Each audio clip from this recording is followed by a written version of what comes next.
نحمده ونصلي على رسوله الكريم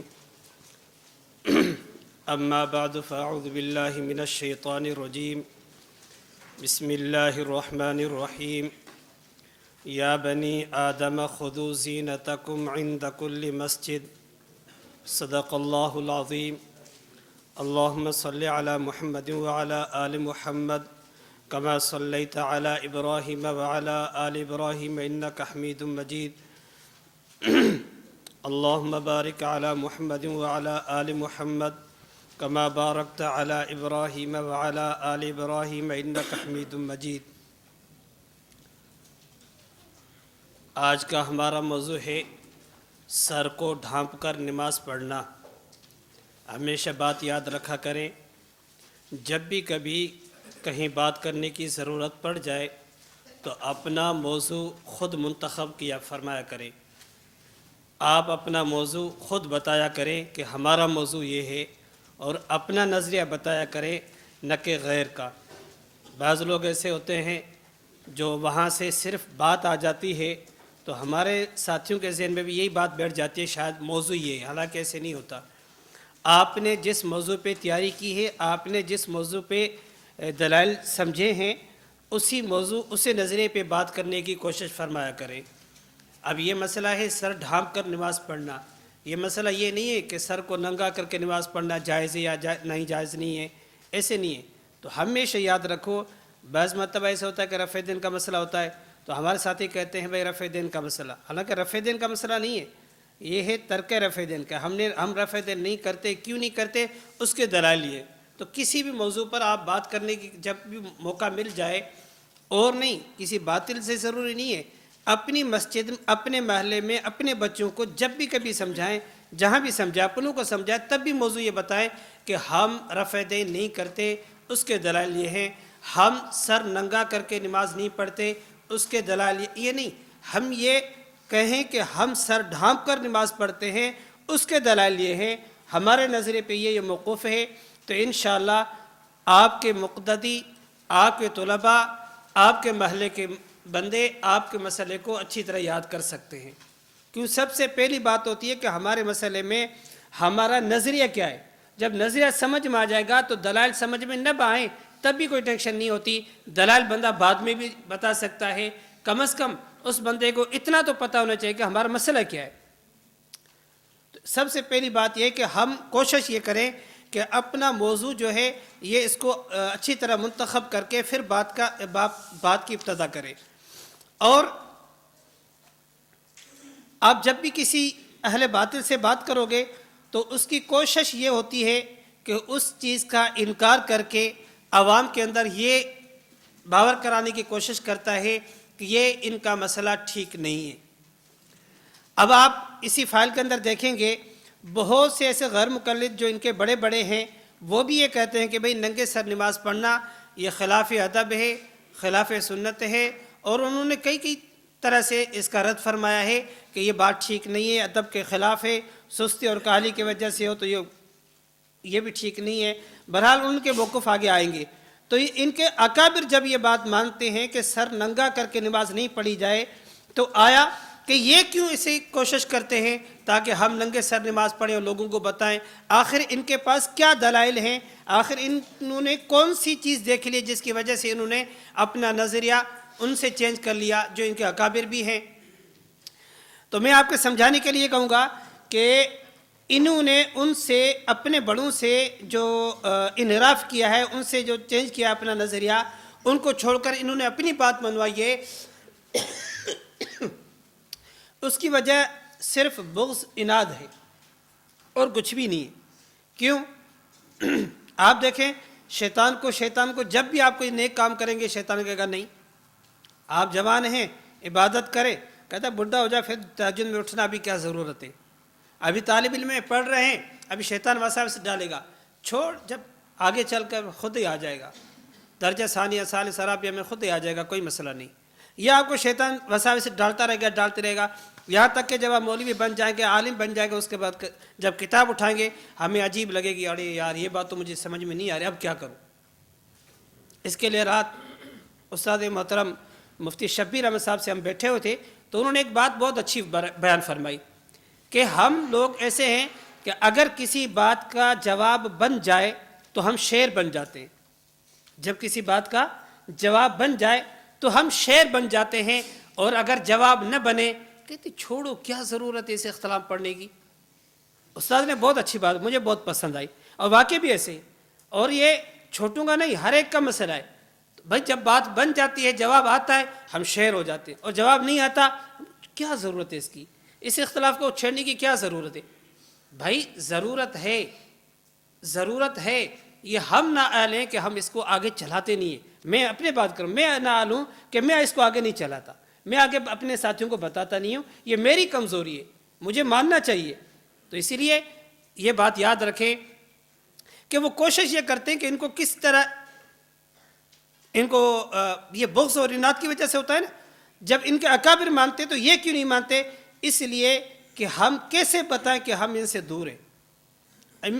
یہ حنفیوں سے ہم الگ ہیں, یہ کیسے پہچان ہوگی؟ تو اس سے پہچان یہ ہوگی ان کے خلاف کر دو.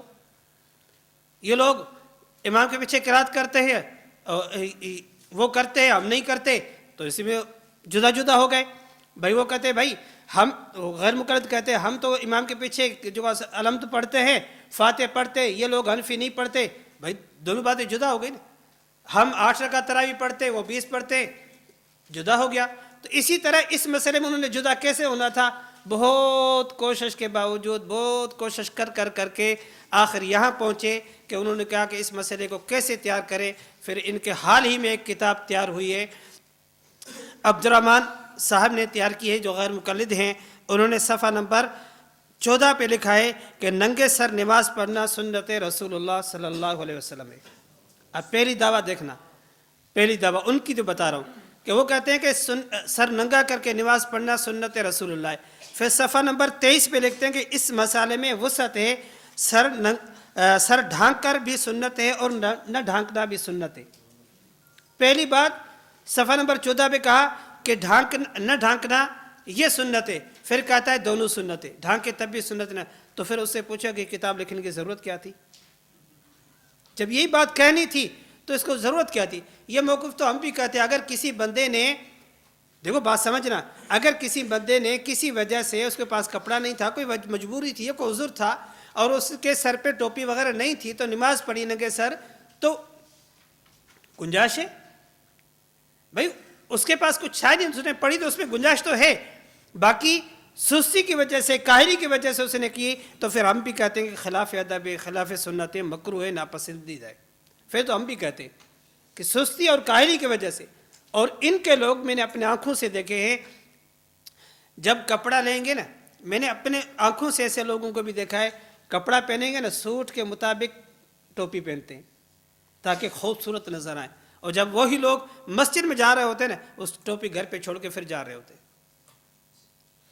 اللہ اکبر. اللہ کے سامنے آتا ہے بندہ, اور اللہ کے سامنے یا بنی آدم خذوا زینتکم عند کل مسجد. اس آیت کی تفسیر آگے آ رہی ہے.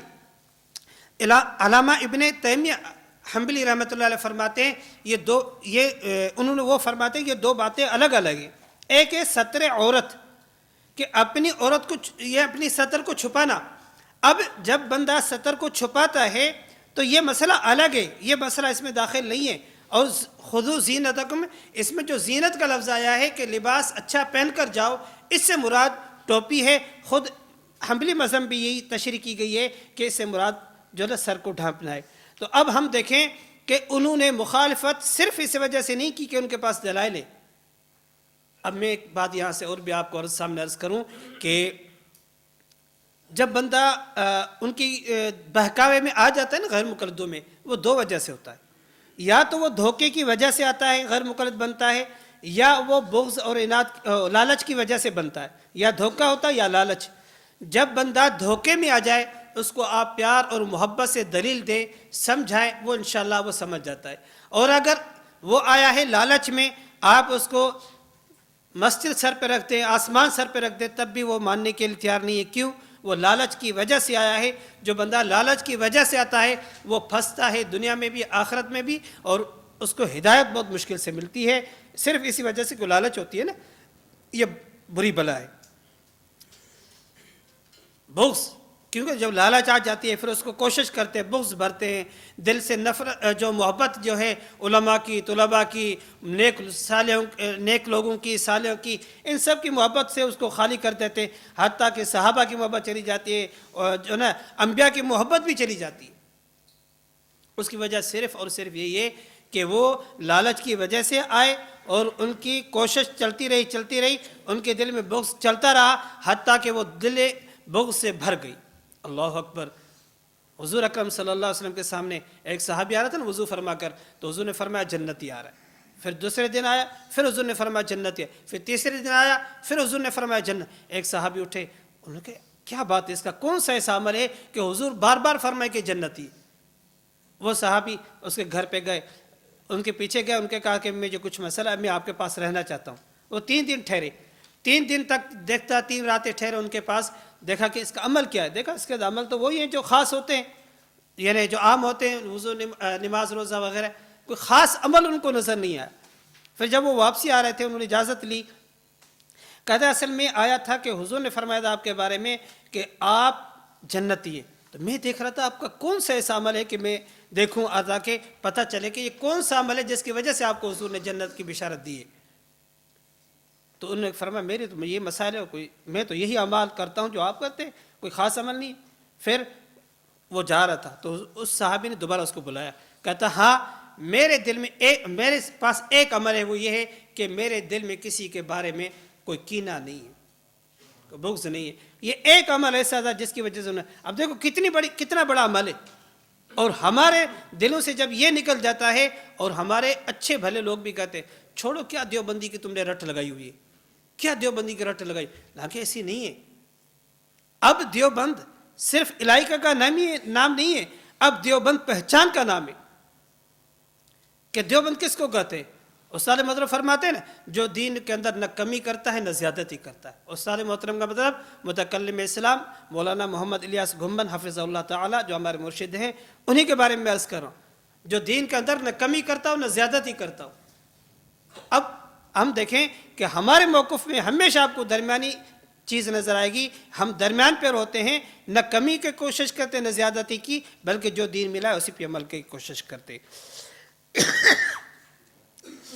تو بہرحال آپ فائل میں دیکھیں کہ ہم اہل سنت والجماعت کا جو موقف ہے وہ آپ کے سامنے ہے۔ اگر کسی مجبوری کی وجہ سے سر ننگا کیا ہے تو اس میں گنجائش ہوتی ہے، اور سستی اور کاہلی کی وجہ سے کیا ہے، ہمارے یہاں بھی یہ ہے، یہ خلاف سنت ہے، خلاف ادب ہے اور مکروہ ناپسندیدہ ہے۔ غیر مقلدین کے اکابر نے بھی یہ کہا ہے کہ سر کو ڈھانپ کر نماز پڑھنی چاہیے۔ اور بہرحال یہ جو عبد الرحمن ہے، اس نے جو کتاب لکھی ہے اس میں انہوں نے 3 موقف کو اپنایا ہے۔ پہلے صفحہ نمبر 14 پہ لکھا ہے کہ سر ننگا کر کے نماز پڑھنا یہ سنت رسول اللہ ہے۔ پھر لکھتا ہے صفحہ نمبر 15 پہ چاہیے یہ تھا کہ حنفی علماء بھی کبھی کبھی سر ننگا کر کے جماعت کرایا کریں تاکہ لوگوں کو اس سنت کا معلوم ہو جائے۔ اور پھر تیسری جگہ لکھتا ہے صفحہ نمبر 23 پہ اس مسئلے میں وسعت ہے کہ سر ڈھانک کر بھی نماز پڑھ سکتا ہے اور نہ ڈھانکنا یہ بھی سنت ہے، ڈھانکنا یہ بھی سنت ہے۔ اب مجھے سمجھ میں نہیں آتی، شاید عجیب بندہ ہے، اس کو وہ ہوتے نا کہ جب بغض کی وجہ سے بندہ آگے نکل جائے تو پھر عقل بھی کام کرنا چھوڑ دیتی ہے۔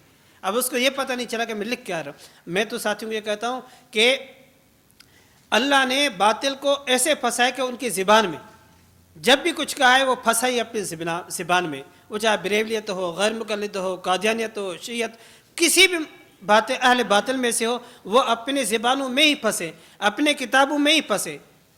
اسی لیے باقی موضوعات پر تو الحمدللہ آپ کا اساتذہ سبق پڑھا رہے ہیں تو اس میں باتیں آ رہی ہیں۔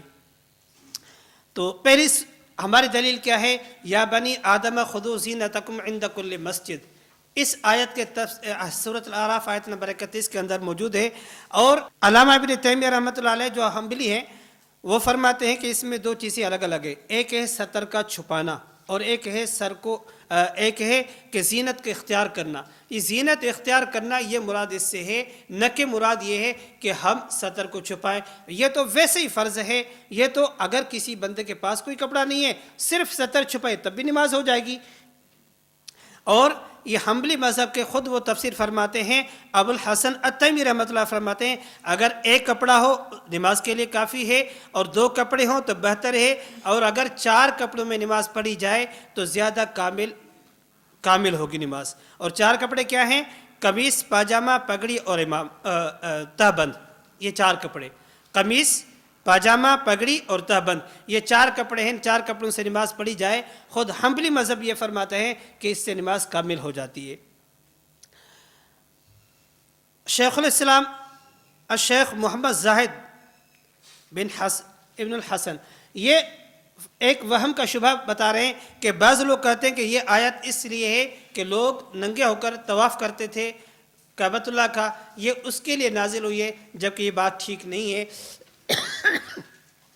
کیوں؟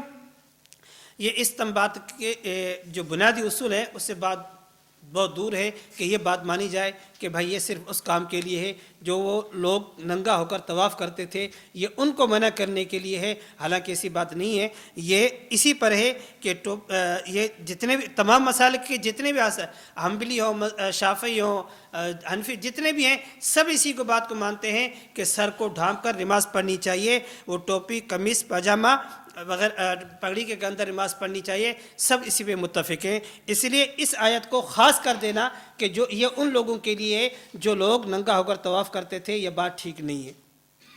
اور شیخ محمد بن صالح یہ فرماتے ہیں کہ قرآن مجید میں جو آیت ہے یا بنی آدم خذوا زینتکم عند کل مسجد، اس سے کم از کم درجہ جو یہ ہے کہ 70 کو چھپانا، اور فضیلت پہ جب ہم آپ بات کریں تو اس سے مراد مزید زینت کو اختیار کرنا ہے، اور زینت کو اختیار کرنا ہے۔ کیوں؟ اب ہم دیکھیں کہ بادشاہوں کے محل میں کسی بڑے کے سامنے جاتے ہوئے کوئی بندہ اپنا سر ننگا کرنا یہ عار محسوس کرتا تھا، آج کل تو رسم ہو گیا اور کچھ نہیں ہے۔ ورنہ ہم تھوڑا وقت پہلے بھی دیکھیں، اگر کسی مرد کا بھی سر ننگا ہوتا تھا تو لوگ اس کو برا محسوس کرتے تھے، لوگ اس کو برا محسوس کرتے تھے۔ کسی نے یہاں تک بھی لکھا ہے کہ سر ننگا کرنا یہ نحوست میں شامل ہے، یہ نحوست میں شامل ہے۔ وہ کسی اللہ والے کا، کسی بزرگ نے مجھے ہمارے علاقے کے انہوں نے واقعہ بتایا کہ کسی اللہ والے سے کسی نے کہا کہ ہمارے علاقے میں کچھ لوگ آئے ہیں۔ اب یہ دیکھو اس بات سے اندازہ لگائیں کہ اس میں نحوست کتنی بن جاتی ہے۔ کہ اس نے کہا کہ ہمارے پاس کچھ لوگ نئے آئے ہیں پڑوس میں، اور وہ بہت شریر لوگ ہیں، ہم کیا کریں؟ اور ہم پھنس گئے ان سے۔ تو اس اللہ والے نے کہا ٹھیک ہے، آپ اسے جب ان کے گھر سے یوں گزرنا تو سر ننگا کر جاؤ۔ کہتا ہے کہ کچھ دن ہی گزرے، وہ آپس میں لڑ کے چلے گئے۔ کہتا ہم یہ بات سمجھ نہیں، ہم نے دوبارہ اپنے بڑے اللہ والے سے پوچھا کہ یہ بات کیا تھی؟ انہوں نے کہا سر ننگا کرنا اتنا بڑی نحوست ہے۔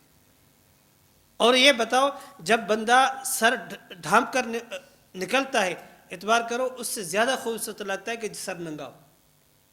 یہ خوبصورتی نہیں ہے، یہ صرف رسم بن گئی ہے، حالانکہ ایسی بات نہیں ہے۔ تو اس لیے یہ بھی وہی فرماتے ہیں کہ سر کو کسی بندہ کسی بڑے کے پاس جاتا ہے، اس کی مثال آج کل یہی ہے، اگر آپ کسی بڑے کی محفل میں جائیں اور آپ کا موبائل بچ جائے تو آپ کو کتنی تکلیف ہوتی ہے۔ ارے یا اللہ اکبر، میں اپنے مرشد کے پاس آیا تھا اور موبائل بچ پڑا ہے، میں بھول گیا اس کو، یا نماز میں کھڑے ہوتے۔ تو اس کی مثال بھی ایسی ہے، دیکھو کہ بندہ جب کسی بڑے کے سامنے جاتا ہے سر ڈھانپ کر جائے، اللہ کے سامنے تو بطریقہ اولا ہے۔ حضرت عبداللہ بن عمر رضی اللہ تعالیٰ عنہ نے اپنے غلام حضرت نافع کو دیکھا کہ وہ ننگے سر نماز پڑھ رہے تھے، تو ان کو بلایا کر فرمایا کہ آپ یہ پسند کرو گے کہ لوگوں کے سامنے آپ ننگے سر جاؤ؟ کہتا نہیں۔ تو کہتا پھر اللہ کے سامنے آپ کیسے آئے؟ اللہ کے دربار میں آپ آئے اور سر ننگا؟ تو معلوم ہوا کہ یہ بات ٹھیک نہیں ہے کہ سر ننگا کر کے بندہ جائے۔ اور غیر مقلد جناب نذیر حسین دہلوی جو ہے وہ بھی یہ فرماتے ہیں، اس آیت کی تفسیر یا بنی آدم خذوا زینتکم عند کل مسجد سے ثابت ہوتا ہے کہ ٹوپی اور امامہ سے نماز پڑھنا اولا ہے، کیونکہ لباس سے زینت ہے۔ اگر امامہ یا ٹوپی رہتے ہوئے سستی کی وجہ سے سر ننگا کر کے نماز پڑھی تو یہ مکروہ ہے۔ اب ان کے خود بڑے لکھتے ہیں جب یہ مکروہ ہے، اور تب بھی اس کو ان لوگوں کو سمجھ بھی نہیں آتی۔ کیوں؟ ان کے یہاں یہ ہوتا ہے جب بندہ زندہ ہو تو یہ بہت بڑا ہوتا ہے، جب فوت ہو جائے کہتے ہیں ہم نے کوئی اس کی تقلید کی ہے۔ جب زندہ تھا تو کہتے ہیں بس ہمارا شیخ الکل فی الکل یہی ہے، جب فوت ہو جائے کہتے ہیں ہم نے کوئی اس کا کلمہ پڑھا تھا، ہم نے کوئی اس کی تقلید کی تھی۔ اب بتاؤ وہ مجتہد گیا، یہ دوسرا نیا مجتہد پیدا ہو گیا، ایک شیطان گیا دوسرا نیا شیطان آ گیا۔ ان کے یہاں یہی ہوتا ہے، کبھی بھی آپ یہ نہیں دیکھو کہ وہ یہ کہتے کہ ہمارے بڑوں نے ہمیں یہ سکھایا ہے، کبھی نہیں کہو۔ انہوں نے ہمیں یہ کہا کہ ہم یہ کرتے، میں یہ کرتا، میں نے ایک کتاب لکھی، اور ان میں اکثر آپ دیکھو گے ڈاکٹر، پروفیسر، انجینئر جو عقل سے خالی ہوتے وہ آ کر شروع کرتے کام، کبھی ان کی کتاب پہ آپ نے عالم بہت کم دیکھا ہوگا۔ بہرحال، اور ایک مقام پہ غیر مقلد جناب نذیر حسین یہ بھی لکھتے ہیں کہ احکم الحاکمین نے اپنی دربار میں حاضری ہونے کی نسبت سے یہ حکم کیا ہے کہ یا بنی آدم خذوا زینتکم عند کل مسجد، یعنی تم لوگ ہر نماز کے وقت اپنے کپڑے لے لیا کرو، یعنی کپڑے پہن کر نماز پڑھا کرو، اور کپڑے میں عمامہ بھی داخل ہے، کیونکہ عمامہ یہ ایک مسنون کپڑا ہے، خود ان کے بڑے لکھتے۔ اور ایک جگہ ان کا غیر مقلد اور ہیں عبید اللہ خان عفیف، وہ لکھتے ہیں یا بنی آدم قد انزلنا علیکم لباسا یواری سوآتکم وریشا و لباس التقوی، ایک آیت یہ، اور ایک آیت خذوا زینتکم عند کل مسجد۔ کہتے ان دونوں آیتوں سے جو لباس زینت کا لباس ہے، اس پورے لباس سے مطلب یہی ہے کہ اس میں 3 کپڑے ہیں، وہ پگڑی، تہبند اور قمیص، یہ پورا لباس ہے۔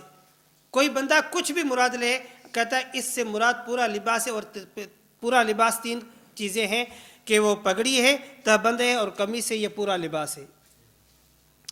ہماری دوسری دلیل، پہلی دلیل تو یا بنی آدم خذوا زینتکم عند کل مسجد، دوسری دلیل حوال بن حجر رضی اللہ تعالیٰ کی روایت ہے، وہ فرماتے کہ رأیت النبی صلی اللہ علیہ وسلم واصحابہ، وہ فرماتے کہ میں حضور اکرم صلی اللہ علیہ وسلم کو میں نے دیکھا کہ آپ علیہ السلام نماز پڑھ رہے تھے اور سردی کا موسم تھا، میں نے دیکھا کہ وہ ٹوپیاں پہنے ہوئے تھے اور چادریں اوڑھی ہوئی تھی، اور ان کے ہاتھ اس کے اندر تھے، اور میں نے ان کو اس حال میں دیکھا، تو یہ نماز پڑھ رہے تھے، اور اس چادر کے اندر ہاتھ ہونا سردی کا موسم ہے، اور سر پہ ٹوپیاں پہنی ہوئی۔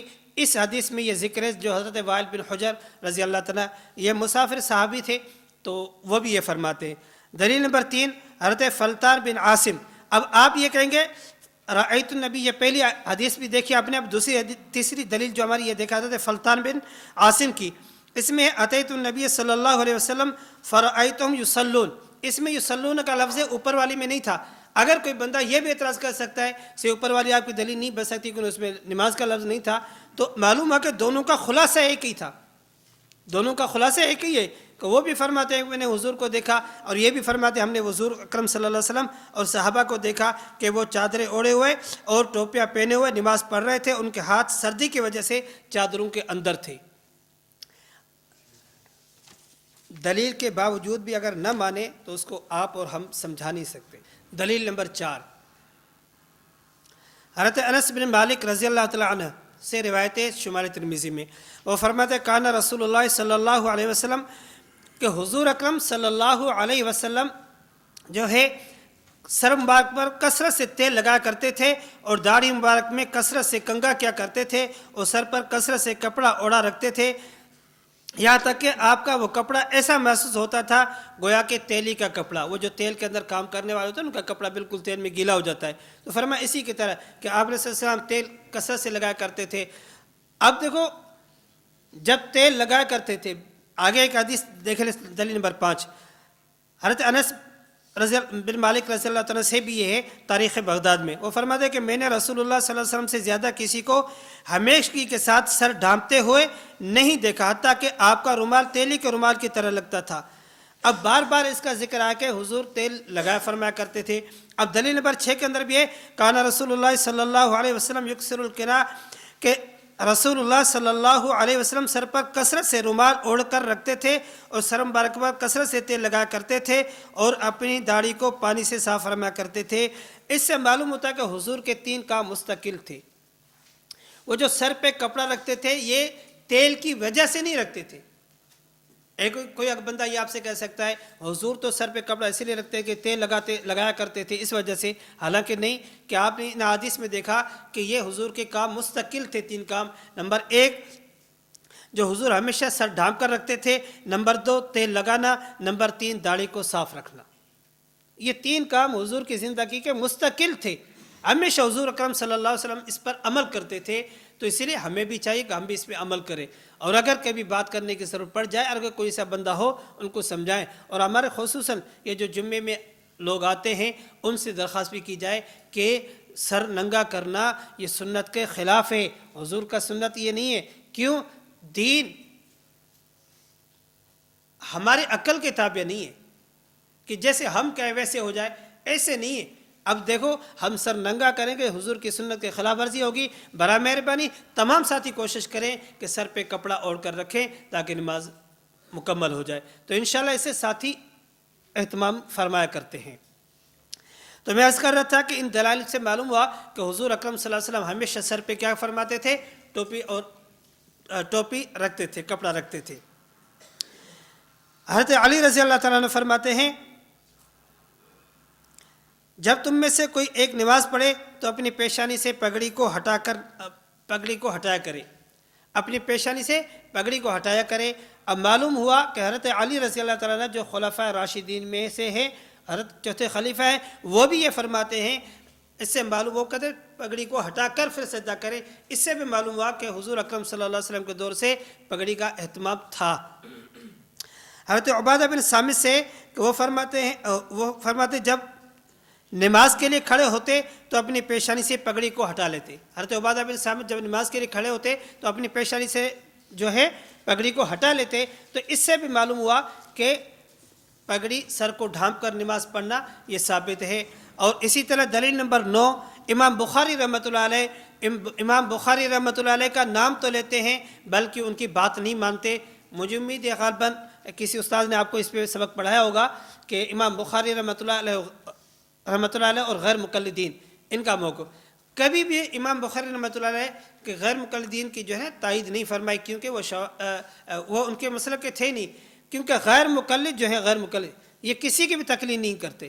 تو ہم اہل سنت والجماعت جو کہلاتے ہیں، ہمارے اندر تو چاروں داخل ہیں، وہ چاہے حنفی ہو، مالکی ہو، شافعی ہو، یہ چاروں مذاہب جو ہے ہمارے اہل سنت والجماعت میں شامل ہیں، یہ اس سے شامل نہیں ہے۔ اس کی وجہ یہ کسی کی تقلید نہیں کرتے، تو اسی لیے ہم کہتے ہیں اگر شوافع رفع دین کرتے ہیں ان کا جائزے ان کا جائزے، اس لیے کہ یہ تقلید کی وجہ سے نہیں کرتے، یہ بغض اور اناد کی وجہ سے کسی حدیث، اس کا مسئلہ یہ ہوتا ہے کہ یہ کوشش یہ کرتے ہیں کوئی ایک حدیث مل جائے، بس وہ صحیح ہو غلط ہو کیسی ہو یہ اپنی جگہ، کوئی ایک حدیث ہمارے سامنے آ جائے جس میں حنفیوں کی مخالفت ہو، اس کو پکڑ کر ہم نے اپنا مسئلہ خود ہی ثابت کرنا ہے۔ اللہ تعالیٰ سمجھنے کی توفیق عطا فرمائے۔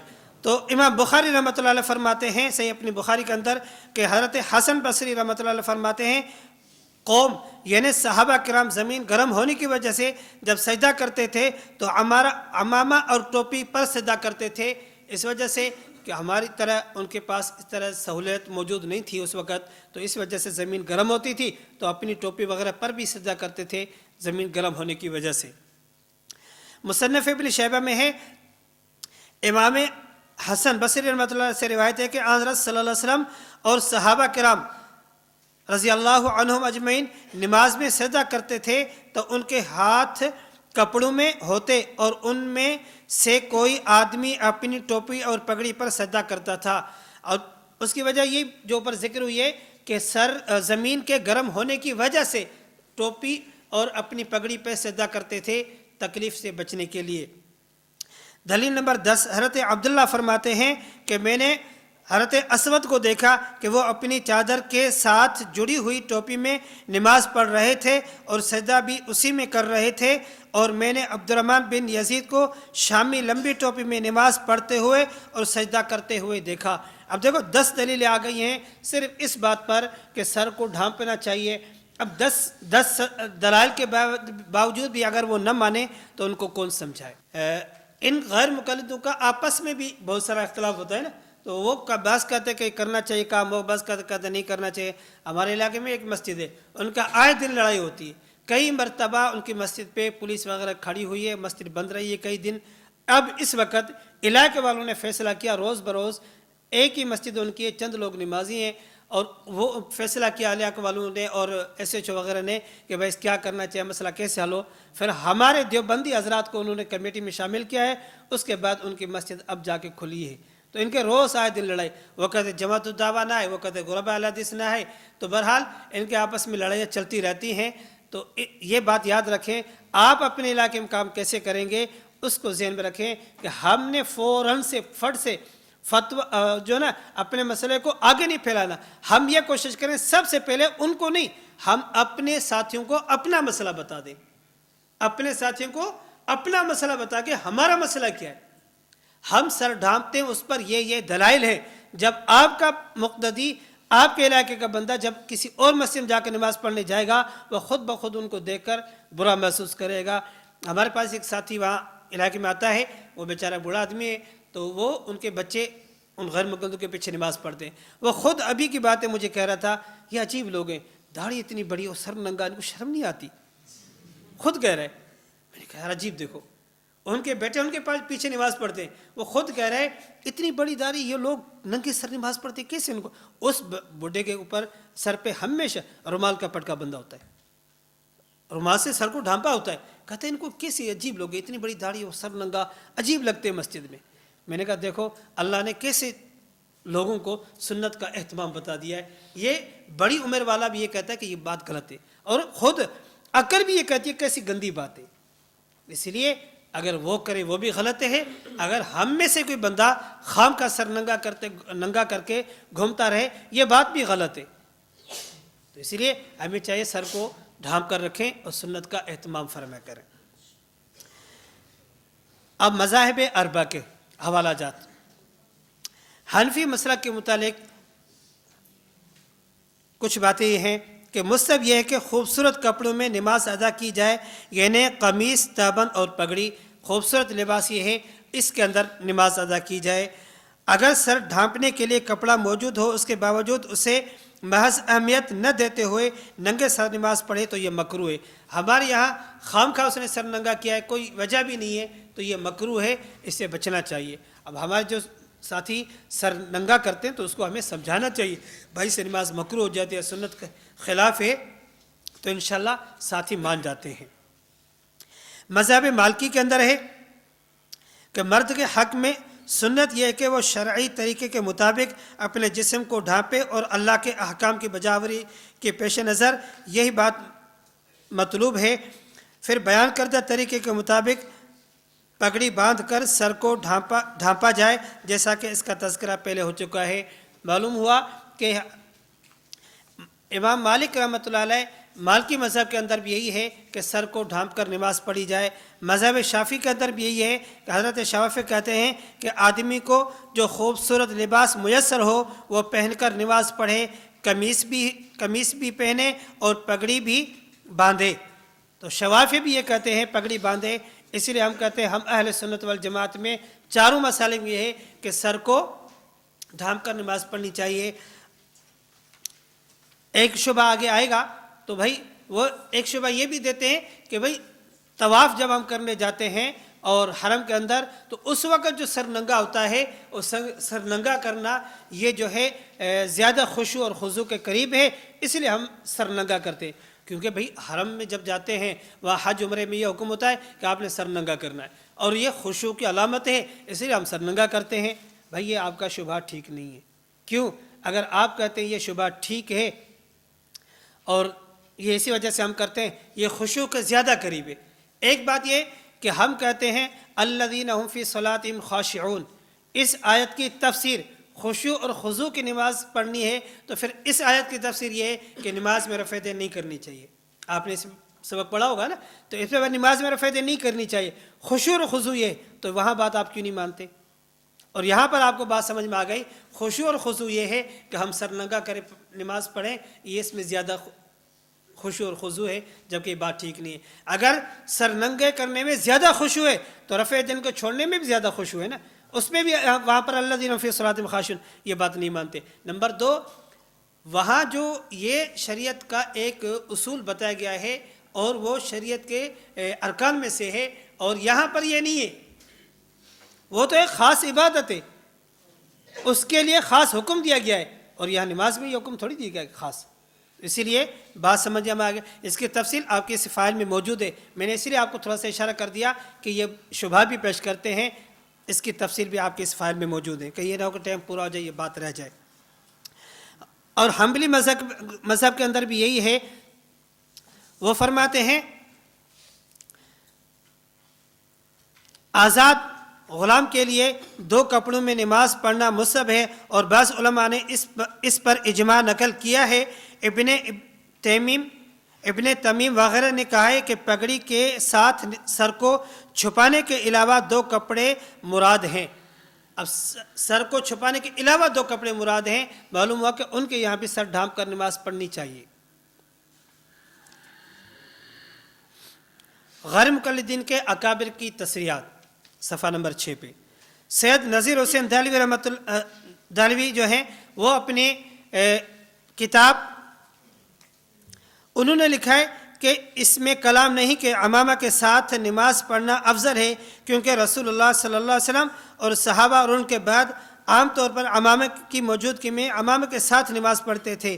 امام مالک رحمۃ اللہ علیہ فرماتے ہیں کہ میں نے رسول اللہ صلی اللہ علیہ وسلم کی مسجد میں 70 کے قریب آدمی دیکھے جنہوں نے سر پر پگڑیاں باندھ رکھی تھی، اور ان میں سے ایک اس درجے کا آدمی تھا کہ اگر اسے بیت المال پر امین بنایا جائے تو امین ثابت ہوگا. علماء نے یہ بھی لکھا ہے کہ نماز عمامہ کے ساتھ مستحب اور افضل ہے. کہتے کہ میں 70 صحابہ کو دیکھا کہ وہ سر جو پگڑی کے ساتھ بیٹھے ہوئے تھے اور اتنے امین تھے کہ اگر بیت المال پر ان کو امین بنایا جائے تو وہ امین ثابت ہو سکتے ہیں. کہ اتنے بڑے قابل بندے تھے جن کے سر ڈھانپے ہوئے تھے پگڑیوں کے ساتھ. یہ سید نذیر حسین دہلوی لکھتے ہیں. اور اس کے علاوہ آگے لکھتے ہیں کہ اس میں کوئی شک نہیں ہے کہ امامہ جو ہے یہ زیادہ اس کے باعتبار سکونت اور وقار کے ہے. اس سے بندہ زیادہ وقار سے لگتا ہے اور خوبصورت لگتا ہے. میں تو خود کہتا ہوں طلباء سے اور علماء سے کوشش کیا کریں کہ پگڑی باندھا کریں. اس سے بندہ عالم اچھا طرح لگتا ہے کہ واقعی بندہ عالم ہے. اور اس کا اہتمام اگر میں اور آپ نہیں کریں گے تو کون کرے گا؟ اس کا اہتمام فرمائیں گے انشاءاللہ. کوشش کریں کہ سر پہ پگڑی ہو اپنے علاقے میں نماز کے وقت. یہ نہ سوچیں کہ خیر ہے کوئی مسئلہ نہیں. آپ اگر اہتمام نہیں کریں گے، کیوں لوگ کہتے ہیں یار آپ کا عالم ہے وہ پگڑی نہیں باندھتا. کیوں؟ اس نے امامہ باندھنے کے فضائل سنے ہوئے ہوتے ہیں نا، تو کہ امامہ کے ساتھ نماز پڑھنے کے کتنے فضائل ہیں. وہ کہتے ہیں یار یہ عالم ہے تو یہ پگڑی کیوں نہیں باندھتا. اس لیے کہ اس کا کوشش کریں کہ ہر ساتھی کوشش کرے کہ اپنے سر پہ پگڑی رکھا کرے. اور یہ ایسی سنت ہے جس سے جو باطل ہے نا وہ دبدبے میں آ جاتا ہے. کہتا ہے یہ لوگ بڑے وقار کے ساتھ کھڑے، مولانا فضل الرحمان سے کیوں ڈرتے ہیں؟ اس کا کوئی ہتھیار ہے؟ کوئی اور چیز ہے؟ استاد جی گورنمنٹ صاحب سے کیوں ڈرتے ہیں؟ وہ جب پگڑی باندھ کے جب اترتے ہیں نا میدان میں، پھر ان کو پتہ چلتا ہے کہ کوئی شیر آیا ہے.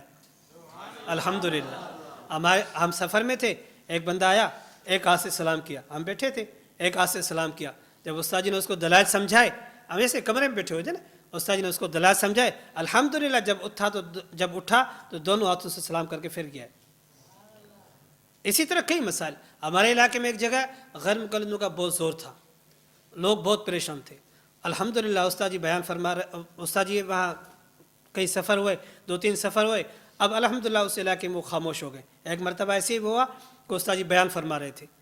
بیان کے دوران ان کی اذان شروع ہوئی. جب ان کی اذان شروع ہوئی، استاد جی بیان میں لگے رہے. استاد جی دیکھ رہے تھے کہ اب ساتھیوں کو تھوڑا سا، کیونکہ بالکل قریب تھی ان کی مسجد، تب آواز بھی فل آ رہی تھی. استاد جی اپنے بیان میں لگے جوش سے. جب ان کی اذان پوری ہوئی تو اس نے فرمایا آپ کو میں دیکھ رہا ہوں کہ آپ بہت پریشان ہیں. مولوی کہتے ہیں جب اذان ہو تو خاموش ہو جاؤ، اور یہ مولوی خاموش نہیں ہوتا. بھائی وقت سے پہلے اذان نہیں ہوتی. اس پہ جو لوگوں نے جو سبحان اللہ کہی، اور اس علاقے میں الحمدللہ بہت اچھا کام ابھی چل رہا ہے. اور اس علاقے کے ابھی 3-4 ساتھی ایسے ہیں جو یہاں کے متخصص بھی ہیں. تو میں عرض کر رہا تھا جب بندہ اپنے وقار کے ساتھ کھڑا ہوتا ہے نا، پھر بندہ لگتا ہے کہ ماشاءاللہ بہت سنت کا اہتمام. ویسے بھی سنت کا اپنا روب ہے تو اس کا اہتمام فراہم کریں. اور اس علاقے میں جب استاد جی نے یہ جواب دیا نا، پھر لوگ الحمدللہ اور زیادہ خوش ہو کہ واہ. بہرحال ایسے ہمارے علاقہ صوبہ سندھ کے کئی کارگزاریاں ہیں، استاد محترم کی کئی کارگزاری ہیں، جہاں بھی الحمدللہ بیانات ہوئے، لوگ پریشان ہوئے، ان کی پریشانی دور ہو گئی. کئی الحمدللہ بھی کئی ہمارے سندھ کے ساتھی ایسے ہیں جو متخصص ہیں، یہاں کے تخصص کر کے اپنے علاقوں میں کام کر رہے ہیں اور الحمدللہ بہت اچھے کام کر رہے ہیں۔ یہ تو صرف میں سندھ کی کارگزاری کر، اب تو الحمدللہ کوئی ایسا دیہات نہیں ہے، کوئی ایسا گاؤں نہیں ہے جہاں پر استاد محترم کے فیض کو کوئی استاد محترم کا جو ہے فیض نہ پہنچا ہو، کوئی عالم نہ بھی ہو، حافظ نہ بھی ہو، عام آدمی بھی ہو، اس کو بھی یہ پتہ ہوتا ہے کہ ہمارا موقف کیا ہے۔ ابھی آپ کے اس الحمدللہ ایک ابھی متخصص ہیں، وہ ہمارے سندھ کے بالکل آخری انڈیا کے بارڈر کے قریب بیٹھے ہوئے ہیں، وہ بھی الحمدللہ ابھی تخصص کریں۔ اب دیکھو استاد محترم کہا اور اس بندہ کو اللہ نے کہاں سے چنا اور کہاں پر پہنچے۔ معلوم ہوا کہ دیکھو اللہ نے ہمیں چن کر یہاں پہنچایا ہے اور ہماری ذمہ داری ہے کہ ہم لے کر آگے جائیں، صرف سند لے کر نہ جائیں، صرف سند لے کر نہ جائیں کہ ہم 12 دن آئے سند لے کر جائیں اور گاؤں والے خوش ہو جائیں گے، علاقے والے خوش ہو جائیں گے، والدین خوش ہوں گے، ماشاءاللہ یہ وہاں سے سند لے کے آیا۔ سند نہیں، یہ علم لے کے جائیں، دلائل لے کے جائیں، اپنا موقف سمجھ کر جائیں اور اپنے علاقے میں جا کر اس کا آگے کام پھیلائیں، ان کو بتائیں کہ ہمارا موقف کیا ہے۔ اور یہ بات ضروری نہیں ہے کہ ہم باطل کا نام لے کر کام کریں، ہم کسی کا نام لے کر کام کریں۔ ہم یوں بھی کام کر سکتے ہیں کہ ہم اپنی مسجد میں اپنا موقف مثبت انداز میں بیان کریں کہ ہمارا موقف کیا ہے، ہمارا عقیدہ کیا ہے، ہم اپنا بتا دیں، بس باطل کو نہ چھیڑیں۔ جب آپ اپنا ہی بتا دیں گے نا، جب اس کو کوئی چھیڑنے والا آ بھی جائے گا تو وہ پہلے ہی کہے گا نہیں میرے مولوی صاحب نے یہ کہا تھا، میں پہلے اس سے معلوم تو کروں۔ آپ دیکھیں گے نا، جن لوگوں پر محنت کی ہوئی ہوتے آپ ان کو دلیل سمجھاتے، بھائی سر ڈھانپ کر نماز پڑھنا، اس پہ تو وائل بن حجر کی ہے، انس بن مالک کی روایتیں، اس طرح تو بہت سی روایتیں، آپ کیسے کرتے ہو سر ننگا کر کے نماز پڑھی جائے، یہ سنتیں آپ کیسے کرتے ہو؟ کہتے ہیں آپ کو پتہ ہے کس نے آپ کو کہا یہ آپ غلط کر رہے ہو؟ آپ اس کو دلیل دو گے نا، نہیں سر ننگا کر کے نماز پڑھنی چاہیے، کیوں؟ وہ بندے پر محنت جو کی ہوتی ہے نا، وہ آپ کی بات ماننے کو تیار نہیں ہے، پہلے ہی اس کے ذہن میں ڈال دیا کہ سر ننگا کر کے نماز پڑھے، تو اسی لیے وہ کہتا ہے ٹھیک ہے۔ اچھا اگر وہ دلیل دے بھی، اچھا میں اپنے عالم سے پوچھوں گا، مجھے حوالہ دو، مجھے کتاب کا بتاؤ، میں دیکھ کر بتاؤں گا۔ اب جس بندے کو طہارت کا مسئلہ نہیں آتا، جس کو یہ پتہ نہیں کہ طہارت کا طریقہ کیا ہے، وہ کہتا ہے میں دیکھ کر بتاؤں گا۔ اب وہ صحیح بخاری اٹھے گا تو کیسے کرے گا؟ وہ ایک بندہ تھا نا، تو یا بنی آدم خذوا زینتکم، اس آیت کو تفسیر پڑھ رہا تھا تو اس نے دیکھا کہ زینت کے ساتھ نماز پڑھا کرو، لکھا تھا زینت کے ساتھ نماز پڑھو۔ تو وہ جب بندہ گھر گیا وہ اپنی بیوی کو ساتھ لے کر وہ نماز پہ جا، کسی نے پوچھا یہ کیا؟ کہتا بھائی قرآن میں لکھا ہوا ہے کہ زینت کے ساتھ نماز پڑھا، اس بھی گھر کی والی کا نام زینت تھا، کہتا زینت کے ساتھ نماز پڑھا کرو۔ وہ جب جٹ اور جاہل تفسیر کریں گے تو اس کا مطلب یہی نکلے گا، کچھ اور نہیں نکلے گا۔ بہرحال تو اس لیے ہم نے زینت کو ساتھ نہیں لے کے ٹوپی کو ساتھ پڑھنی ہے، یہ سمجھے نا جی۔ اللہ تعالیٰ ہمیں سمجھنے کی توفیق عطا فرمائے، ہم سب کو اللہ تعالیٰ باطل کے جو ڈھگوسلے ہیں اس سے بچائے۔ ایک آگے ہے ثناء اللہ عمر ترسی، یہ جو ہے صحیح مسنون طریقہ نماز کے اندر لکھتے ہیں کہ نماز کا وہی طریقہ ہے جو آن حضرت صلی اللہ علیہ وسلم سے بالدوام ثابت ہوا ہے، یعنی بدن پر کپڑے اور سر ڈھکا ہوا اور سر ڈھکا ہوا ہو پگڑی سے یا ٹوپی سے۔ اب ان کے بڑے ہیں یہ بھی کہتے ہیں کہ یہ ضروری ہے کہ سر کو ڈھانپ کر نماز پڑھنی چاہیے، اور سید محمد داؤد غزنوی یہ بھی لکھتے ہیں کہ اپنے والد سے وہ کہتے ہیں کہ وہ اپنے والد امام عبد الجبار کا ننگے سر نماز پڑھنے کے خلاف فتویٰ نقل کر کے آخر میں اپنی رائے کا اظہار یوں کرتے ہیں، وہ یہ کہتے ہیں کہ ابتدا میں، اب یہ جو باتیں نا کہ بھائی جو ان کو ایک آیت آگے ان کی آئے گی اسی فائل میں موجود ہے، وہ کہتے ہیں کہ ایک روایت میں ہے کہ ایک کپڑے کے ساتھ ہم نے دیکھا کہ نماز پڑھ رہے تھے۔ اب ایک کپڑا، اس وقت تو کپڑے ہی موجود نہیں تھے اتنے زیادہ، اتنی کپڑے کی کمی ہوتی تھی کہ جس کی وجہ سے وہ ایک کپڑے میں نماز پڑھنا بھی اگر ثابت بھی ہو تو وہ اس وجہ سے تھا کہ کپڑے ایک تھا، ایک سے زیادہ تھے ہی نہیں۔ اور ہمارے یہاں تو کتنی خوبصورتی ہے، ایک بندے کے پاس 20-30، ہمارے ایک ساتھی تھا، ہم نے ایسے مذاق میں اسے پوچھا کہ نوجوان لڑکا ہے، میں نے کہا کتنے جوڑے آپ کے؟ کہتا ہے 41 جوڑے میرے پاس، نوجوان ہے، کہتا ہے 41 جوڑے۔ اب جس کے پاس 41 جوڑے ہوں وہ سر ننگا کر کے نماز پڑھے تو یہ موچڑوں کے لائق نہیں ہے جو سنت کے خلاف کر رہے۔ یہ میں آپ کو اب میں صحیح لطیفے کے طور کر رہا ہوں، جس کے پاس اتنے کپڑے ہوں اور اس کے پاس ٹوپی نہ ہو تو بے وقوفی نہیں ہے. تو اسی لیے ان کے بھی یہ کہتے ہیں. اور فیشن وغیرہ کی وجہ سے اگر اس نے سر ننگا کیا ہے، یہ خود کہتے ہیں وہ بھی غلط ہے، یہ سنت کے خلاف ہے. اور عبد المجید وہ بھی لکھتے ہیں کہ بطور فیشن، لاپرواہی اور تعصب کی بنا پر مستقل اور عبدالآباد کے لیے ننگے سر پڑھنے والی نماز عادت بنا لینا، جیسا کہ آج کل دھڑلے سے کیا جا رہا ہے، ہمارے نزدیک صحیح نہیں ہے. نبی کریم صلی اللہ علیہ وسلم نے خود یہ عمل نہیں فرمایا. اب یہ ان کے خود کہتے ہیں فیشن کی وجہ سے بھی نہیں کریں. اگر فیشن کی وجہ سے ہو تب بھی غلط ہے، اگر سستی کی وجہ سے ہو تب بھی غلط ہے، سنت کے خلاف ہے. ہمارے یہاں بھی، ان کے بڑوں کے یہاں بھی. اس لیے یہ دلائل سمجھیں کہ ہمارے یہاں بھی سرنگا نہیں کرنا، ان کے یہاں بھی نگاہ نہیں کرنا، تو مانتے کیوں نہیں ہیں؟ اس کی مثال ایسے ہی ہے. اب میں مثال دوں تو شاید کوئی ناراض بھی ہو جائے. وہ کہتے ہیں نا کتے کی دم کو پائپ میں ڈالا، 100 سال کے بعد نکالا ویسے کہ ویسے ٹیڑھی. آپ 100 دلیلیں دے، 1000 دے، انہوں نے کہا ہم نے نہیں ماننا. وہ بزیاق پش والا واقعہ سنا ہے نا آپ نے؟ وہ بکری کو لے کے جو گردان سناتے تھے، وہ کرتے تھے، کہتے تجھے پھر سمجھ میں نہیں آیا، پھر شروع ہو جاتے. وہ کہتے آپ کچھ بھی کہتے ہم نے نہیں ماننا، کچھ بھی کہتے. صحیح بخاری اٹھائیں. اب دیکھا، یہ بات یاد رکھیں، ان سے کبھی بھی بات کرنا ہو نا، اپنا میدان چھوٹا نہ کریں. ہمارے دلائل کتنے ہیں؟ 4. کون کون سے؟ کتاب اللہ، اجماع، قیاس. 4 ہو گئے نا. ہمارے ساتھی اس میں ایک کمی کر جاتے ہیں. کبھی بھی وہ بات کہتے ہیں انہوں نے کہا ہے کہ حدیث پیش کریں. ان سے کہو حدیث آپ پیش کریں. حدیث پیش کرنا ہماری ذمہ داری نہیں ہے، آپ کی ذمہ داری ہے. ہم کتاب اللہ پیش کریں تب بھی ہماری دلیل ہے، ہم سنت رسول اللہ پیش کریں تب بھی ہماری دلیل ہے، اگر ہم اجماع پیش کریں تب بھی ہماری دلیل ہے، اگر ہم قیاس پیش کریں تب بھی ہماری دلیل ہے. تم حدیث پیش کر کے دکھاؤ اس مسئلے پر. اس لیے اپنا میدان چھوٹا نہ کیا کریں، ان سے کرے تم بتاؤ. ان کے پاس دلیل نہیں ہوگی، آپ کے پاس تو پھر بھی ہوگی. اس لیے اس پہ دل جو نا آپ کمی نہ کیا کریں. انہوں نے یہ کہا ہے، نہیں، ان کو کبھی ہمارا میدان وسیع ہے، ہمارے 4 دلائل ہیں، ہم کہیں سے دلیل دیں، ہماری دلیل ہوگی. آپ کی دلیل تب ہوگی جب آپ حدیث پیش کریں. جب آپ وہ حدیث پیش کریں گے نا، دیکھو حدیث میں لکھا ہوا ہے. جب آپ حدیث پیش کریں گے نا، کہیں گے نہیں یہ تو پہلے کہا ہے. وہ صحیح بخاری میں کھڑے ہو کر پیشاب کرنے والی، آپ کہتے ہیں حدیث میں لکھا ہوا ہے، بخاری میں بھئی رفع دین کرنے کا تعلق لکھا ہوا ہے، بھئی حضور نے رفع دین کیے تھے، ٹھیک ہے ہم مانتے. تو صحیح بخاری میں مرد عورت کی نماز میں فرق ہے، یہ بھی صحیح بخاری میں آپ کیوں نہیں مانتے؟ اب یہ صحیح بخاری چھوڑ کر کے اور چلا جائے گا. نہیں، اس کا مطلب یہ ہے، کہتے جب اس کا مطلب یہ ہے تو اس صحیح بخاری میں جو رفع دین کا ہے، اس کا مطلب یہ ہے کہ حضور نے پہلے کیے تھے پھر چھوڑ دیے. کرنے کا حدیث یہ ہے اور چھوڑنے کا حدیث یہ ہے.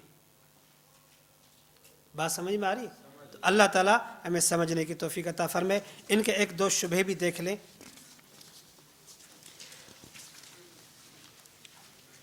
صفحہ نمبر 10 پر موجود ہے ان کے کچھ شبہات.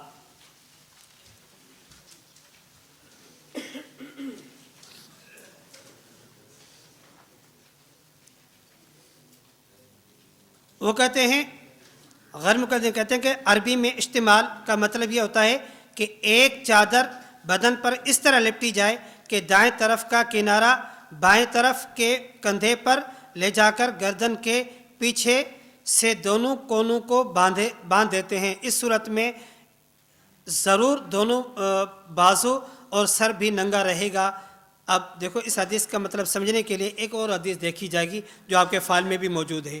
وہ فرماتے ہیں کہ صحیح مسلم میں کہ میں نے رسول اللہ صلی اللہ علیہ وسلم کو دیکھا کہ آپ ایک کپڑے کے دونوں کنارے اپنے اوپر الٹ پلٹ کیے ہوئے نماز پڑھ رہے تھے. اس حدیث کے لفظ جو ہے توشیح، اس کا معنی یہ بھی ہے کہ پورے بدن کو لمبے کپڑے سے اس طرح ڈھانپا جائے کہ سر پر بھی کپڑا آ جائے. اور اس کی مثال ایسے ہی ہے جیسے آج کل ہم سردی میں چادر اوڑھتے ہیں. اب دیکھو اگر چادر یہاں رکھیں تو یہ نیچے تک چلی جاتی ہے، جس میں یہ کندھے بھی ڈھانپ جاتے ہیں اور یہ بھی. اور ان کی جو مثال دے رہے ہیں نا، ان کو جو دھوکہ لگا ہے وہ یہ لگا جو احرام میں نہیں چادر پہنتے، وہ سمجھتا ہے اس سے مراد یہ اللہ کے یہ مراد نہیں ہے، ان کو دھوکہ وہاں سے لگا ہے.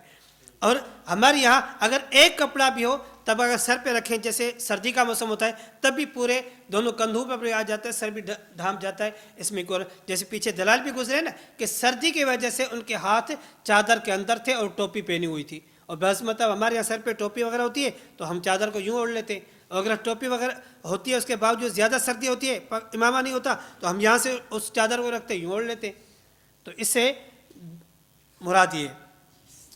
اور ایک ان کا جو ہے، اور یہ بات ایک جواب یہ بھی ہے، یہ بات بیان جواز کے لیے. اگر کسی بندے کے پاس کپڑا موجود نہیں ہے، خدا نخواستہ وضو کر رہا تھا، ٹوپی گر گئی اور گیلی ہو گئی، یا کوئی کسی وجہ سے کہیں آ رہا تھا سفر میں، ٹوپی اڑ گئی گر گئی، یا کہیں نہیں اٹھا سکا، یا کسی ایسی جگہ پر ہے جہاں ٹوپی موجود نہیں ہے، اگر اس نے نماز پڑھ لی تو بھی ہو جائے گی. یہ بیان جواز کے لیے. اور تیسرا جواب یہ ہے کہ مجبوری کی حالت تھی، اس وقت کپڑوں کی قلت تھی، لوگ غریب تھے. چنانچہ مسند احمد میں حضرت ابی بن کعب رضی اللہ تعالیٰ سے روایت ہے کہ ایک کپڑے میں نماز ہم حضور صلی اللہ علیہ وسلم کے دور میں پڑھتے تھے، لیکن اس وقت ہم پر کوئی بھی عیب نہ دھرتا تھا. حضرت ابن مسعود رضی اللہ تعالیٰ عنہ فرماتے ہیں کہ یہ اس لیے تھا کہ اس وقت کپڑوں کی قلت تھی، لوگ غریب تھے، لیکن آج کے دور میں اللہ نے ہمیں وسعت دی ہے تو نماز دو کپڑوں میں بہتر ہے. معلوم ہوا کہ اس مسئلے کا تعلق سر ڈھانپنے سے نہیں، بلکہ اس کا تعلق وسعت کے ساتھ تھا. اس وقت ان کے پاس وسعت نہیں تھی اس وجہ سے، اور آج کل ہمارے پاس وسعت ہے، اسی لیے ہمیں سر کو ڈھانپ کر نماز پڑھنی چاہیے. اور چوتھا جواب یہ ہے کہ مناسب معلوم ہوتا ہے کہ خود غیر مقلد عالم سے اس حدیث کا مطلب بیان کر دیا جائے. ممکن ہے کہ گھر کی گواہی کے سامنے سر تسلیم خم ہو جائے. مولوی محمد اسماعیل سلفی لکھتے ہیں حضرت صلی اللہ علیہ وسلم، صحابہ کرام رضوان اللہ تعالیٰ علیہ مجمعین اور اہل علم کا طریقہ وہی ہے جو اب تک مساجد میں متوارث اور معمول بہا ہے. کوئی مرفوع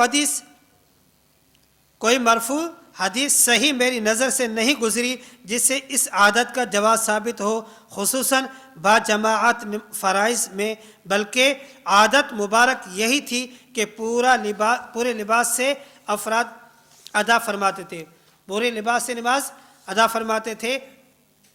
عام ذہن کے لوگوں کو فی ثوب واحد اس قسم کے احادیث سے غلطی لگی ہے کہ ایک کپڑے میں نماز ادا کی جائے تو سر ننگا رہے گا، حالانکہ ایک کپڑے کو اگر پوری طرح لپٹا جائے تو سر ڈھانکا جا سکتا ہے. غرض کسی حدیث سے بھی بلا عذر ننگے سر نماز کی عادت اختیار کرنا ثابت نہیں. محض بے عملی یا بد عملی یا کسی وجہ سے یہ رواج پڑ رہا ہے، بلکہ جہلا تو اسے سنت سمجھنے لگے ہیں. فتویٰ علماء حدیث بھی یہ لکھتے ہیں کہ اس کو جہلا سنت سمجھے ہیں، عقل والے نہیں، علم والے نہیں. تو معلوم ہوا کہ اس کو اگر جو سنت کہے وہ عقل والا نہیں ہے، عالم نہیں ہے، بلکہ جاہل ہے. خود ان کو کہتے، ہم نہیں کہتے، یہ ان کے گھر کی گواہی ہے. ایک اور شبہ یہ کہتے ہیں کہ فقہ کی کتابوں میں، آپ کی فقہ کتاب میں ہے کہ سر کو ننگا کرنا نماز پڑھے تو درست ہے. اس کا خلاصہ یہی ہے، اصل یہ ہمارے یہاں بھی جیسے گنجائش ہے نا کہ بھئی اگر کسی نے سر ننگا کر کے پڑھ لی کسی مجبوری کی وجہ سے تو جائز ہے. اس کا مطلب یہی ہے، یہ مطلب نہیں ہے کہ ہر حال میں سر ننگا کر کے نماز پڑھنی ہے. بہرحال آج کا جو موضوع ہے وہ یہی ہے، سر کو ڈھانپ کر نماز پڑھنا، جس پر آپ کے سامنے دلائل گزرے ہیں. اس کو سمجھیں اور ہمیشہ یاد رکھیں، اپنا موقف صحیح سمجھیں اور صحیح سمجھانے کی کوشش فرمایا کریں.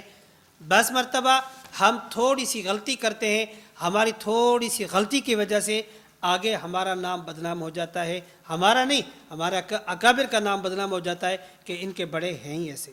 اس لیے جب بھی کام کریں، کہیں بھی کریں، اپنی یہ کوشش کریں کہ کہیں میری وجہ سے ہمارے دیوبند کا نام تو بدنام نہیں ہو رہا، کہیں میری سستی کی وجہ سے ہمارے علماء کا نام تو بدنام نہیں ہو رہا. اس کی کوشش فرمایا کریں، اپنے موقف کو صحیح یاد کیا کریں، اپنے موقف کو صحیح سمجھایا کریں۔ آپ سے بہت سے لوگ پوچھتے ہیں بھائی آپ اپنے آپ کو دیوبندی کہتے ہیں، کیوں کہتے ہیں؟ آپ سیدھی بتا کر، ہم دیوبندی اس لیے نہیں کہتے ہمارے علاقے کی وجہ سے، وہ جو علاقے کی طرف دیوبند اس کی وجہ نہیں، ہم دیوبندی اسی لیے کہتے ہیں کہ ہم دین کے اندر نہ کمی کرتے ہیں نہ زیادتی کرتے ہیں۔ پھر آپ حنفی کیوں کہتے ہیں؟ ان سے کہو ہم امام ابو حنیفہ رحمۃ اللہ علیہ کی تقلید کرتے ہیں، جس کی بشارت ہمیں قرآن اور احادیث سے معلوم ہوتی ہے، اس وجہ سے وہ ہے نا وآخرین منہم لما یلحق بہم، اور اس کی آیت صحیح بخاری میں موجود ہے کہ حضرت امام جلال الدین سیوطی رحمۃ اللہ جو بہت بڑے محدث ہیں، وہ بھی فرماتے ہیں اس سے مراد امام ابو حنیفہ رحمۃ اللہ علیہ۔ تو جب ہماری اگر نسبت ہو بھی جائے تو ہم سینہ تان کر کہیں ہم بالکل ٹھیک ہیں۔ اسی طرح کے بہت سے جو نا سوالات جوابات میں ہوتے ہیں، تو ہم کوشش کریں کہ اپنے کسی بھی موضوع پر جب بات کرنی ہو، اگر بات نہ بھی کرنی ہو، اب کچھ بہت ایسے ہیں جو طلباء ہیں، آپ ابھی سے تیاری کریں، جب ان سیاستہ کے اندر جہاں بھی یہ مسئلہ آ جائے تو اس کو صحیح سمجھنے کی کوشش کریں۔ مسئلہ رفع دین آ گیا، آپ فائل اٹھائیں، اس پہ دیکھیں ہمارا موقف کیا ہے، ہمارے دلائل کیا ہے، پھر سبق پڑھنے میں مزہ آتا ہے۔ ہم مطالعے کی کوشش کرتے نہیں ہیں، پہلے سمجھتے نہیں ہیں، پھر جب سبق آتا ہے پھر سوچتے ہیں ابھی کیا کرنا ہے۔ اس سے پہلے سمجھیں کہ ہمارا موقف کیا ہے۔ ہمارے یہاں ایک استاد محترم کا خلیفہ مجاز ہیں، مولانا نور محمد صاحب سندھ کے شیخ الحدیث ہیں، وہ یہاں آئے تھے 12 دن کے دورہ تحقیق المسائل میں۔ جب یہاں سے واپسی گئے، میری اس سے گپ شپ ہوئی، انہوں نے ایک بات بہت اچھی فرمائی، بڑی عمر کے اور شیخ الحدیث ہیں، انہوں نے کہا جب مجھے کسی مسئلے پہ سبق پڑھانا ہوتا ہے نا، اہم مسئلہ جو اختلافی ہوتا ہے، کہتے ہیں میں استاد محترم کا بیان سنتا ہوں، پھر فائل دیکھتا ہوں، پھر جا کے سبق پڑھاتا ہوں۔ اب یہ استاد جو بڑی عمر کے شیخ الحدیث ہے، یہ اس کی بات بتا رہا ہوں۔ تو اسی طرح ہم بھی کوشش کریں، جو ہم میں سے اساتذہ بیٹھے ہیں اس کی کوشش کریں ہم اپنے موقف پہ صحیح تیاری کر کے پھر آگے جائیں، ایسے نہ ہو کہ ہمارے طلباء کو پتہ ہی نہ ہو۔ تو انشاءاللہ کوشش کریں گے، اور آپ کے ساتھی جو طلباء ہیں ان سے گزارش کروں گا کہ کوشش کیا کریں جو آپ یہاں پڑھ کے جاتے ہو نا، اپنے ساتھیوں کے ساتھ تکرار میں ضرور رکھا کریں۔ اپنے ساتھیوں کو بٹھا کر، جیسے جمعرات جمعہ چھٹی ہوتی ہے، آپ اپنے ساتھیوں کو بٹھا کر اس موضوع پر ان کو تکرار کروا کریں، انشاءاللہ یہ مسئلہ آپ کو ازبر اچھی طرح یاد ہو جائے گا، پھر آپ مستقل ایک امام بن جائیں گے۔ ورنہ ہمارے نوجوان کہتے ہیں کہ ہم جلدی سے بڑے بن جائیں، جلدی سے بڑے بن جائیں۔ بھائی جلدی سے بڑا بندہ نہیں بنتا، اس پر زندگی لگتی ہے، اس پر زندگی لگتی ہے۔ ایک بندہ 40 سال سے محنت کر رہا ہے، استاد محترم کی تقریباً غالباً 48-47 سال عمر ہے غالباً، تو اب جس بندے نے 47-48 سال لگائے، آج اگر وہ اوپر آ گیا، عروج پر آ گیا، تو اس کی عمر بھی دیکھو نا، مشقت بھی دیکھو نا۔ آپ بھی تھوڑی سی تکلیف برداشت کریں گے، محنت کریں گے، کوشش کریں گے، تو انشاءاللہ آج نہیں کل انشاءاللہ آپ بھی اس میدان میں ہوں گے کہ لوگ آپ سے رجوع کریں گے۔ تو انشاءاللہ کوشش کریں گے نا، اللہ تعالی ہمیں عمل کی توفیق عطا۔